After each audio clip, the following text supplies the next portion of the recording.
Nous tenons à remercier Sears pour leur excellente collaboration. ATM présente des productions entièrement conçues par des finissants du Cégep de Jonquière en télévision, traitant de sujets comme le sport, la cuisine, passant par le tourisme. Avec ATM présente, on peut s'attendre à tout. OK, tout le monde en studio et en régie, vous êtes prêts? OK, parfait. Donc, début d'émission dans 10, 9, 8, 7, 6, 5, 4, 3, 2, 1... Mesdames et messieurs, bienvenue à notre émission à l'instant spéciale Jeux du Québec hiver 2013. Aujourd'hui à l'émission, beaucoup de monde. Entre autres, nous allons recevoir un athlète et son entraîneur en deuxième partie. Mais juste avant, j'ai le plaisir d'accueillir un des vice-présidents, M. Bernard Noël, et le directeur général, Émile Hudon. Place aux Jeux du Québec et bonne émission tout le monde.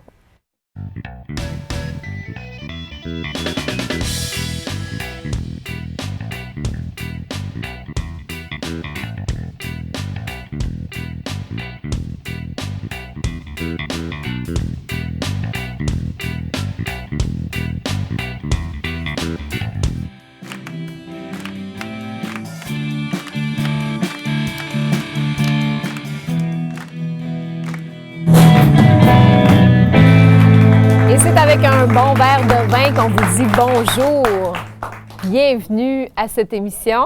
Santé, messieurs. Santé. Avec la cuvée spéciale des Jeux du Québec, Bernard Noël, Émile Hudon. Ici, un vin de la maison Guigal, un bon vin rouge, qui sera d'ailleurs disponible, Monsieur Noël, je pense, tout au long de l'année? Oui, Partie de l'année? En fait, jusqu'à la fin des Jeux, dans tous les restaurants, tous les hôteliers, on va pouvoir se procurer sur la carte des vins, là, le Guigal, qui est le vin des Jeux du Québec. Que vous avez d'ailleurs eu le plaisir de rencontrer M. Guigal, qui est d'ailleurs venu lors d'un événement de financement pour les Jeux du Québec. Et ça a permis d'amasser un très beau montant d'argent. Oui, 30 000 quand même, c'est intéressant. Ça faisait partie de l'ensemble des activités de financement qu'on tenait là, au profit des Jeux du Québec. Parce qu'on se prépare à l'avance quand on tient de tels jeux. Combien de temps à l'avance, Bernard Noël? Bien, on a eu l'année de la candidature, c'était 2010. Donc, on a travaillé toute l'année. On a déposé le cahier de candidature le 12 décembre 2010. Et à ce moment-là, on avait déjà attaché pour un montant de 3 200 000 $.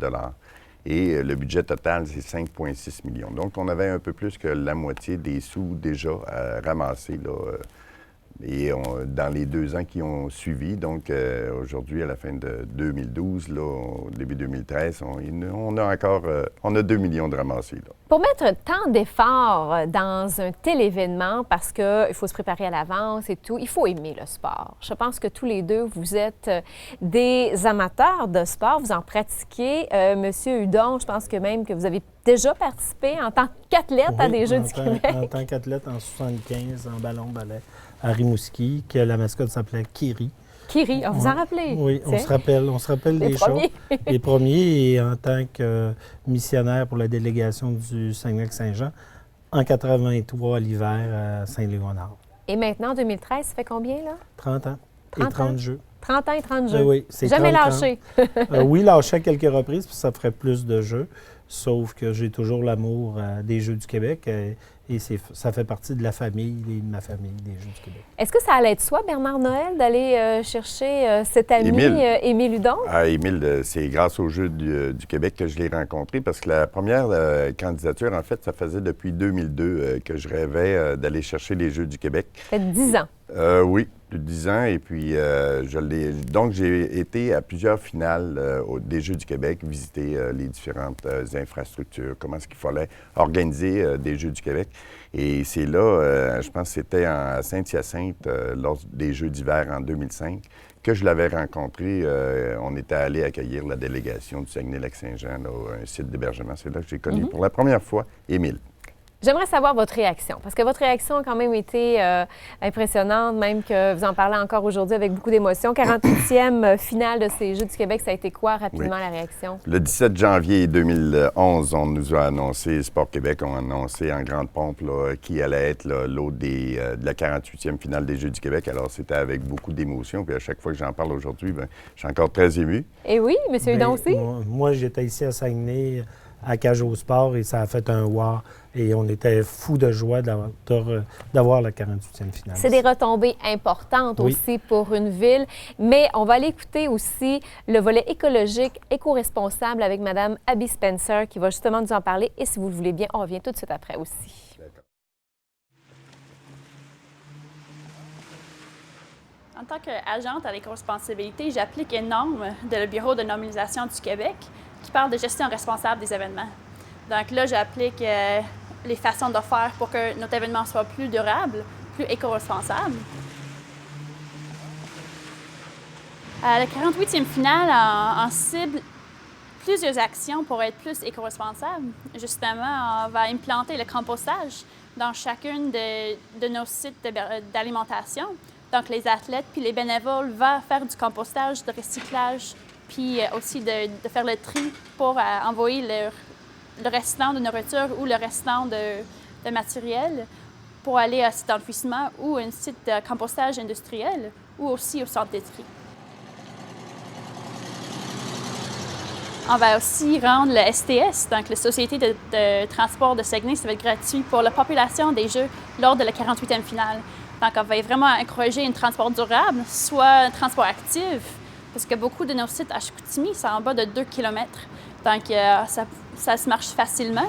Ou on peut aussi covoiturer. Quand on arrive ici, il va y avoir 2 circuits. Donc, l'STS organise un circuit à Jonquière, puis un circuit à Chicoutimi. Puis les athlètes vont utiliser ce moyen de transport pour se déplacer entre les sites. En plus, il va y avoir un service de courtoisie pour que le monde puisse se déplacer rapidement entre les sites. On va vraiment axer sur le transport durable. Les autres aspects de notre démarche éco-responsable, c'est de justement valoriser les fournisseurs locaux. C'est aussi de faire une bonne gestion de l'énergie puis l'eau qu'on utilise. Donc, de vraiment mettre en place les économies d'énergie puis d'eau avec la sensibilisation. Mais les gestes que les gens peuvent faire pour être plus responsables, c'est juste d'avoir une réflexion plus globale de leurs actes. Donc, si quelqu'un prend leur voiture, évidemment, en région ici, c'est essentiel.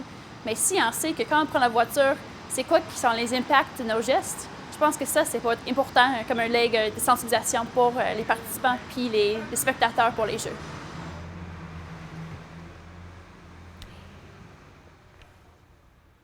Merci beaucoup à Abby Spencer. Et j'aimerais qu'on revienne justement sur l'éco-responsabilité. On n'a pas le choix, M. Hudon, en 2013. Là, on se doit d'être éco-responsable. Oui, on doit avoir les Jeux éco-responsables. Et c'est rendu une des exigences de Sport Québec sur l'éco-responsabilité. Et à Saguenay, on veut faire un beau leg à Sport Québec et au futur final sur une façon de faire de l'éco-responsabilité. Parlons un peu de budget, M. Noël. Oui, en fait, pour ce qui est du budget du volet éco-responsable, c'est 3 de notre budget total, c'est-à-dire 150 000 $. On s'est fait accompagner par la chaire éco-responsable de l'Université du Québec à Chicoutimi, évidemment, qui a une renommée internationale. Tout à fait. Et donc, on a vu Abby, là, qui va être notre éco-conseillère pour l'Ordre des Jeux du Québec.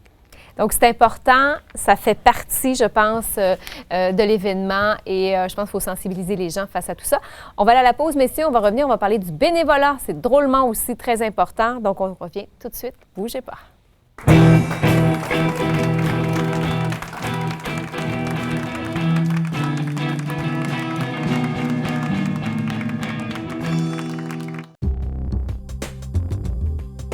Moi, j'ai fait ATM Télévision et je suis maintenant assistante à la réalisation.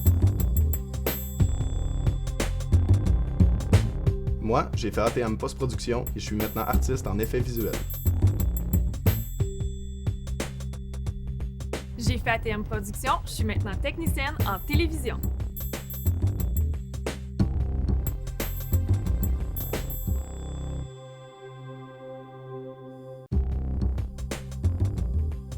Salut, c'est Claudine Prévost. Moi, j'ai fait ATM Radio et je suis maintenant animatrice à la radio et à la télévision. Moi, j'ai fait ATM Télévision et je suis maintenant caméraman. Moi, j'ai fait ATM Télévision et je suis maintenant aiguillère.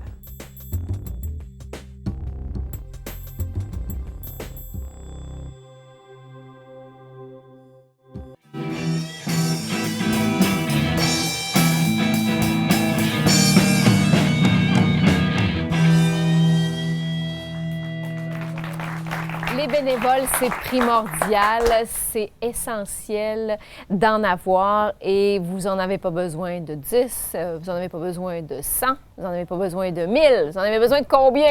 De 4000. Ah, juste ça? Juste ça. C'est pas beaucoup, hein? Non, c'est un bon nombre, mais pour organiser des jeux, et les jeux, on dit tout le temps que c'est gros et ça prend beaucoup de monde et beaucoup de bénévoles parce que c'est quand même du 1er au 9 mars et ça nous prend du monde dans tous les secteurs. C'est ça, c'est partout, c'est des bénévoles. Est-ce que ça frappe quand même assez bien aux portes? Est-ce que vous avez de la difficulté, M. Noël, à aller chercher les bénévoles? Ah non, et depuis 2002, quand on a eu l'annonce, il n'y a pas une journée, pas une semaine qu'on ne voit pas des gens un peu partout à l'épicerie, au comptoir de la Caisse populaire, des gens qui nous demandent d'être bénévoles, de s'inscrire comme bénévoles. Puis on a tout un processus, puis les gens s'inscrivent. Donc ça va très bien. C'est sûr qu'il ne faut pas se penser trop bon, s'asseoir sur nos lauriers, mais non, il faut être vigilant et aller chercher nos 4000 bénévoles qu'on a besoin pour assurer justement une bonne couverture de tous les sites de compétition, d'alimentation, etc. Et on va parler encore d'argent, parce qu'il faut bien en parler. Il faut parler de financement, il faut parler de tout ça. Et dites-moi, quand on a tant de bénévoles, si on avait payé tous ces gens-là, on ne pourrait pas tenir de tels jeux. Je pense que le budget serait trop énorme. Ah non, c'est sûr que ça prendrait un gros montant parce qu'on pense que 4000 bénévoles, s'ils font 2 chiffres de 4 heures, les payer au salaire minimum avec les avantages sociaux, ça représenterait au-delà de 500 000 $. Donc, il y a un demi-million de dollars qu'il faudrait être supplémentaire au budget. Donc, évidemment, c'est un apport extraordinaire que le bénévolat fait aux Jeux du Québec. Et dites-moi, messieurs, pour en avoir fait beaucoup de bénévolat tous les deux dans le sport et dans différents domaines, ça fait du bien d'être bénévole, de redonner, M. Hudon. Je pense que c'est très valorisant. Oui, c'est très valorisant. Faire du bénévolat pour les gens dans des disciplines aux Jeux du Québec qui est multidisciplinaire, autant de sport que le culturel, le village des athlètes. C'est fantastique pour les gens d'être bénévoles avec nous aux Jeux du Québec. Et ils vont faire partie de notre grande famille des Jeux du Québec. Ils ne comptent pas leurs heures, les bénévoles. Ah non, puis c'est un côté social aussi. Ça vient briser l'isolement, mais aussi aller chercher des contacts, des relations, du réseautage. Est-ce qu'on parle de grande famille à ce moment-là? Quand on parle de Jeux du Québec, on parle d'une famille de Jeux du Québec? Oui, il y a toujours aux Jeux du Québec, on parle de la famille des Jeux du Québec. Parce que dans la famille, il y a beaucoup de monde. Il y a les athlètes, les bénévoles, les officiels, les accompagnateurs, les missionnaires, les gens qui sont là, les partenaires financiers, les gens qui sont là depuis des années. Et on parle de la grande famille des Jeux et Saguenay va faire partie. Mais sans les partenaires financiers également, on ne peut pas tenir des Jeux. C'est 5,6 millions de dollars, le budget des Jeux du Québec, c'est important aussi. 5,6 millions de dollars. Oui. C'est beaucoup d'argent. Il faut aller en chercher beaucoup là-dessus. Là. Absolument, absolument. On a attaché déjà à la candidature, comme je disais tout à l'heure, mais depuis ce temps-là, on a quand même 2 millions d'amassés. Puis il nous reste encore là, quelques billets de dollars à aller chercher. Mais quand on pense aux retombées économiques, on vient d'avoir les nouvelles du constat qu'a fait Shawinigan les derniers Jeux d'été. Ça représentait 11 milliards de retombées économiques dans le milieu. Messieurs, on va aller écouter un reportage avec Mme Lucie Monger qui, justement, s'occupe des bénévoles. Et puis, on va revenir et on reviendra tout de suite après en écoutant ça. Mon nom est Lucie Monger. Je suis la directrice du secteur gestion et recrutement des bénévoles pour la 48e finale des Jeux du Québec hiver 2013 à Saguenay. Ce qui m'a amenée à devenir responsable des bénévoles aux Jeux d'hiver 2013, c'est que j'avais déjà fait cette tâche lors des Jeux d'été 1999. Ça m'avait donné la piqûre parce que j'avais rencontré des gens passionnés qui avaient le goût de se dépasser, puis aussi de venir en aide aux jeunes qui font du sport. Mes tâches au niveau de la gestion et du recrutement des bénévoles, d'abord, premièrement, c'est de m'assurer que chacun des secteurs me donne leurs besoins en bénévoles. L'autre chose aussi, c'est de m'assurer qu'on fait bien la motivation de nos bénévoles, qu'on les tient mobilisés, motivés, parce qu'on est quand même à quelques mois des Jeux. On a déjà quand même pas mal de bénévoles, donc on ne voudrait pas les perdre en cours de route. Et la troisième chose, c'est de former, de m'assurer que chacun des bénévoles qui va venir aux Jeux du Québec a une formation adéquate. C'est les gens qui sont déjà impliqués qui vont nous amener des bénévoles. Je vous dirais que le plus gros du recrutement se fait comme ça. Ensuite, on va tenir des kiosques de recrutement dans les différents centres d'achat sur le territoire de Ville-Saguenay, comme Place du Royaume, Place du Saguenay. Aujourd'hui, nous sommes sur les bords de la piscine de l'école Odyssée de Chicoutimi parce que c'est ici que va avoir lieu les compétitions de plongeon. Donc, on va avoir besoin de bénévoles sur les sites ici qui vont œuvrer. Les démarches pour devenir bénévole pour les Jeux du Québec, ça commence premièrement par aller sur le site des Jeux. On peut voir la description des tâches, des besoins en bénévoles qu'on a. Ensuite, sur le même site des Jeux, on va voir les lieux de dépôt des formulaires d'inscription. Alors, les gens se présentent au lieu de dépôt et à ce moment-là, il y a des gens qui vont les accompagner pour qu'ils puissent compléter le formulaire puis y aller aussi avec leur aspiration. Parce que les Jeux, oui, on a besoin de bénévoles, mais on veut aussi que les gens y trouvent leur compte, qu'ils soient heureux et qu'ils accomplissent des tâches là, qui vont leur permettre de s'épanouir, on peut dire. Les tâches des bénévoles, il y en a plusieurs. Ça va, par exemple, des gens qu'on va avoir besoin en alimentation pour desservir les tables, contrôler les gens qui entrent dans les différentes cafétérias, hôtes et hôtesses, accompagner la mascotte, installer les équipements de sécurité, les barrières, contrôler les stationnements. On a besoin de gens qui vont être en sécurité sur les sites d'hébergement des jeunes. On a besoin de gens en service de santé. Donc, les tâches des bénévoles aux Jeux du Québec, c'est multiple. Je pense qu'il y en a pour tous les goûts. Et c'est Mme Monger qui, elle est originaire de Saint-Bruno, mais il y a des gens de partout. Vous êtes de Saint-Gédéon, Monsieur Oui. Hudon, mais c'est pas, même si ça se passe ici à Saguenay, il y a des gens de partout dans la région. Oui, effectivement. On est allé chercher les meilleurs dans tous les secteurs d'activité. Ah oui?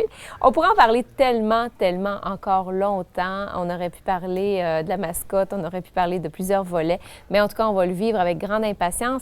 Et les athlètes, on les adore. Merci, messieurs. On va en rencontrer un, Vincent Girard et son entraîneur, tout de suite après la pause.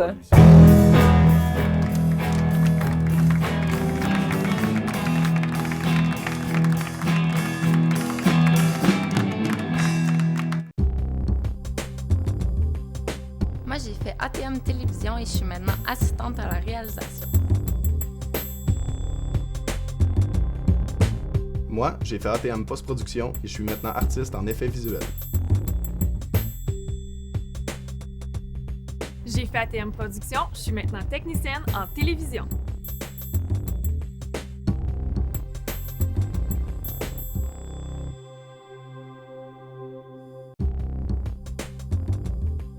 Salut, c'est Claudine Prévost. Moi, j'ai fait ATM Radio et je suis maintenant animatrice à la radio et à la télévision. Moi, j'ai fait ATM Télévision et je suis maintenant caméraman. Moi, j'ai fait ATM Télévision et je suis maintenant aiguillère.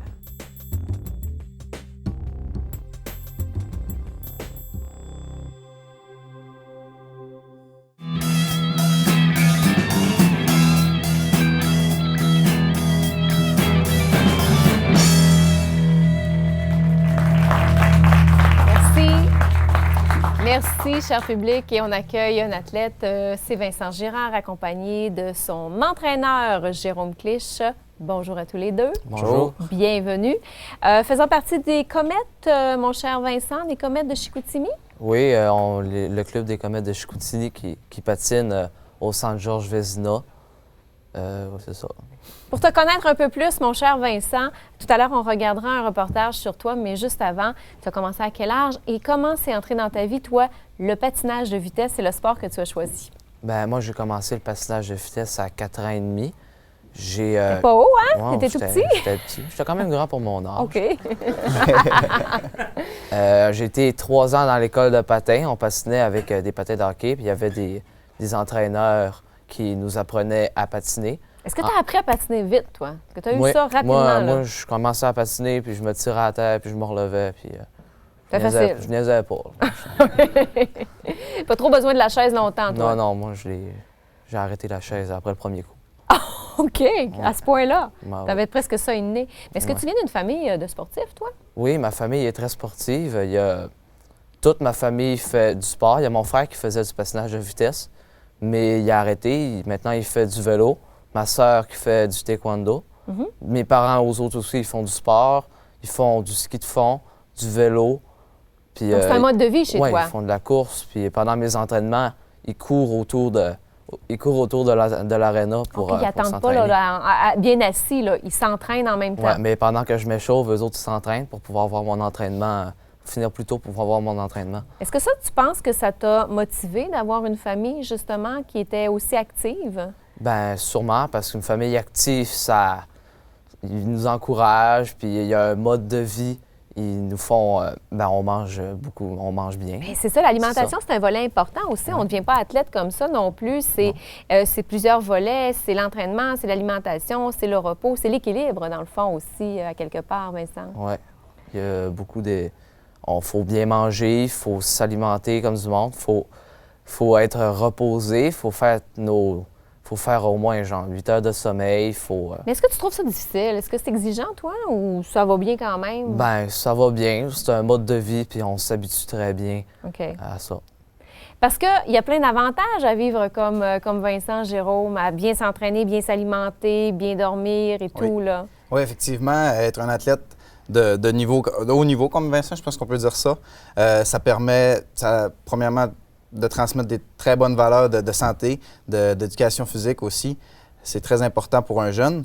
Et aussi, comme Vincent disait, tout le repos, la récupération, l'entraînement et la nourriture sont des choses qu'on aborde dans nos entraînements qui sont toutes calculées à l'avance par les entraîneurs qu'on s'occupe. Dis-moi, Jérôme, le patinage de vitesse, c'est quand même un sport très technique. Hein? Oui. Les patins, le vêtement et tout ça, là, c'est un sport, je dirais, assez pointu.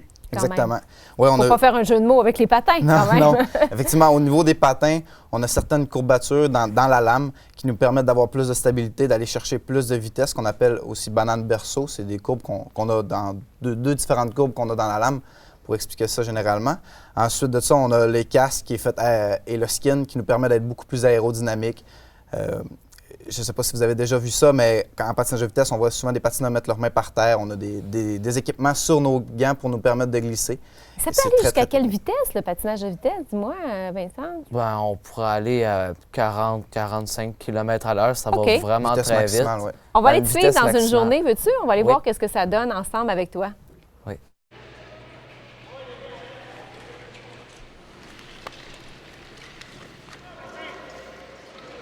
Je m'entraîne au centre Georges Vézina.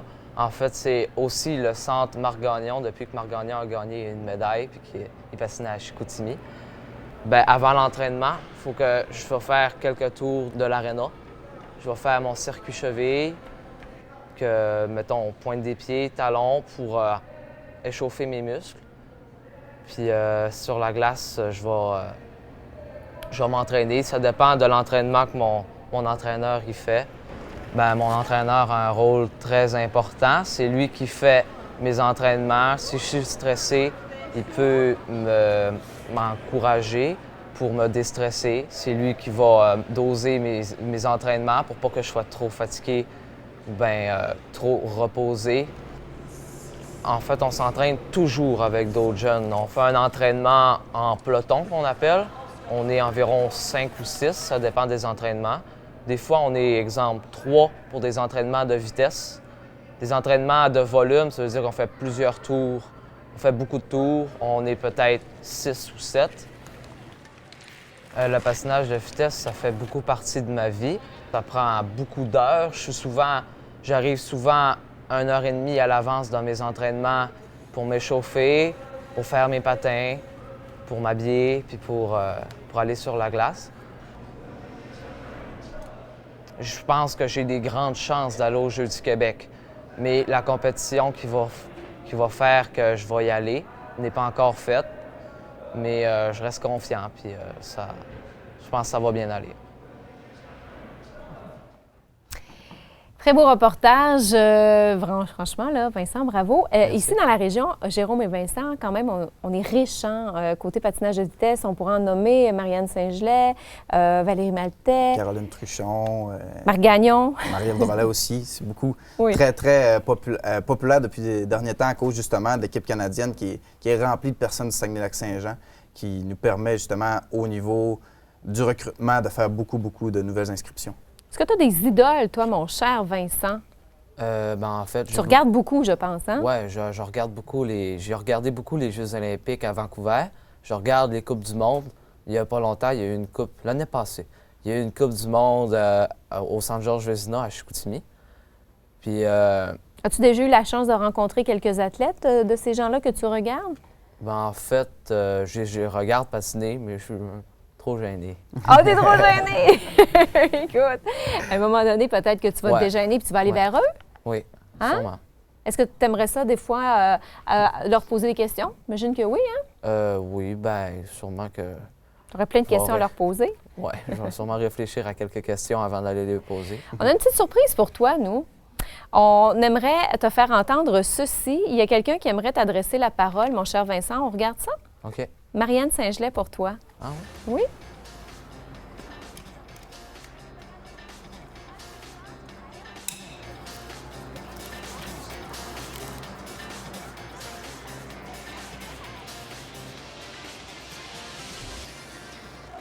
Salut Vincent, ça me fait plaisir de t'adresser un petit mot d'encouragement. J'ai entendu dire que tu allais participer aux Jeux du Québec cet hiver. Donc, profite-en, je te souhaite de t'amuser. C'est les plus belles années qui sont devant toi, des Jeux du Québec. C'est vraiment des beaux souvenirs. Remplis-toi la tête et puis amuse-toi. Je te souhaite d'avoir du succès, un gros merde, parce que c'est ça qu'on dit dans le monde du sport. Puis amuse-toi, puis je suis certaine que ça va bien se passer. Quand même! Oui. Hein? Est-ce que ça te fait plaisir d'entendre Marianne? Ça fait vraiment plaisir. Puis en plus, je le savais pas du tout. Je m'en doutais pas. C'est vraiment un mot qu'elle a fait pour toi. Oui, c'est très gentil de sa part de donner du temps pour moi. Oui. Ça te touche, ça? Oui, quand même, oui. Oui? Jérôme, quand même. C'est très gentil de la part d'un athlète. Ça peut être bon pour un athlète, ça. Exactement, la confiance, l'encouragement, c'est la motivation, tout ça. Oui.